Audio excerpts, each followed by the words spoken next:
This is your kind and wonderful math teacher. Sure, she doesn't have a face, but you think she's really great. Unfortunately, one day she gets a little bit sick and has to head home. So in comes your substitute teacher. He does not look like your actual math teacher. Sure, he doesn't have a face either, but he also doesn't have a neck. But for all practical purposes, they serve the same role. Well, that's going to lead us into solving a system of equations by substitution. So let's look at an example. I have x plus y equals -1, and I have y equals x plus 5. We can see here that y on that right-hand side is the same as x plus 5. They look different, but they're the same. In fact, I can substitute in. So instead of y on that left-hand side, I'm going to bring in and substitute x plus 5. I'm now going to simplify that left-hand side of the equation. I have x plus x, that's going to give me 2x plus 5 equals -1. I'm going to subtract 5 from both sides. That's going to give me 2x is equal to -6. I'm going to divide both sides by 2. That's going to give me x is equal to -3. Well, I found x, but I still need to find y. So I'm going to take that -3 and I'm going to plug it into the equation on the right where x is. So I have y equals -3 plus 5. -3 plus 5 is 2, so I have y is equal to 2. Well, you always want to make sure that you're getting everything right. So with these problems, you can actually plug back into the original equations to find out that you did it correctly. So let's plug back into x plus y equals -1 and y equals x plus 5. I'm going to plug in -3 for x and 2 for y. Working my way down, that gives me -1 equals -1. On the right-hand side, I'm going to plug in 2 for y and -3 for x. Working that right-hand side, I have -3 plus 5, that's going to give me 2.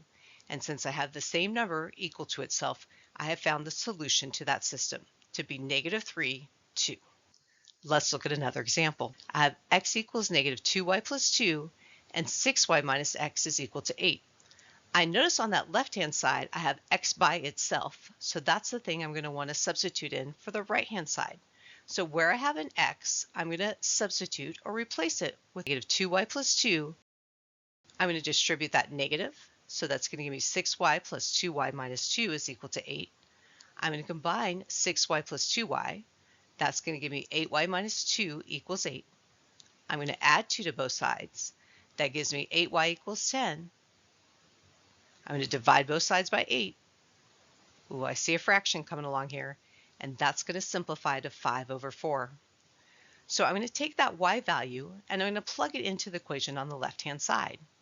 So I have x is equal to -2 over 1. I'm putting that 1 in that denominator to remind me how to multiply, times 5 over 4 plus 2. I'm going to cross-reduce that -2 in the 4. So I'm going to end up with -5 halves plus 2. I'm going to find a common denominator, so -5 over 2 plus 4 over 2, and that's going to give me -1/2. Whew, and now I need to get to plug all that in to make sure I did it correctly. So I'm going to go back into my original equations, and where I see my x, I'm going to put -1/2, and where I see my y, I'm going to put 5/4. I'm going to simplify that right-hand side, and I end up with -1/2 equals -1/2. I'm going to do the same thing with the 6y minus x is equal to 8. I'm going to simplify, and I'm going to end up with 16 over 2 is equal to 16 over 2. Once I have that, I know that I have the right answer. My last problem, in this case, I don't have a variable isolated. So I'm going to have to do that. I can do either equation, but I'm going to take that left-hand equation and I'm going to add 2y to both sides. That's going to give me x is equal to 6 plus 2y. So just like before, I'm going to take that x and I'm going to replace it with 6 plus 2y.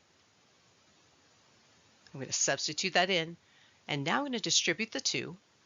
That's going to give me 12 plus 4y plus y equals 7.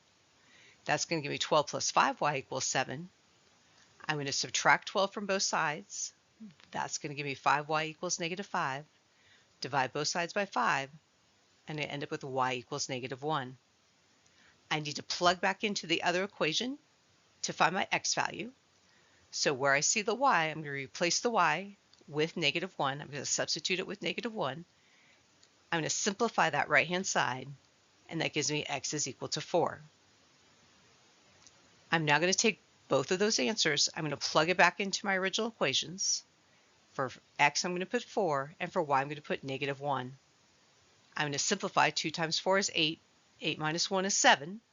So since I have 7 equals 7, that's a good sign. Almost done. And on the other one, I'm going to plug in 4 for x, -1 for y. I'm going to simplify. -2 times -1. That's going to give me +2, and that ends up with 6 equals 6. And remember, there is no substitution for hard work when it comes to math.